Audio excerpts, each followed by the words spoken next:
Kiukweli tunamshukuru Mwenyezi Mungu sababu kile tulichokuwa tunakipambania msimu mzima leo tumekihitimisha, na tunashukuru tumekihitimisha kwa kupata ushindi kwa mchezo wetu wa mwisho.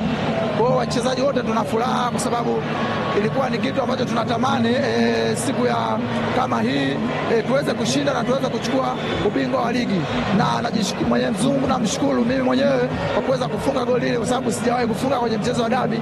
Ilikuwa ni kitu ambacho natamani na nimetoka kwenye dressing room yetu, mwalimu kanielekeza vile anavyotaka. Nashukuru na mimi mwenyewe nimeenda kupush vile ninavyotakiwa na nimeweza kupata goli. Namshukuru Mwenyezi Mungu sana.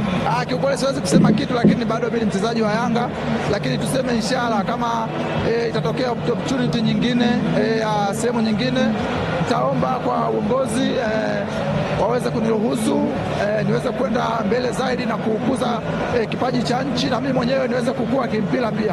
Kwa hiyo nitakaa na uongozi watakavyoona, kama bado wananihitaji basi nitaweza kuendelea na timu, lakini kama wenyewe wataona siwezi kusema management yangu ndio ina hivyo vitu.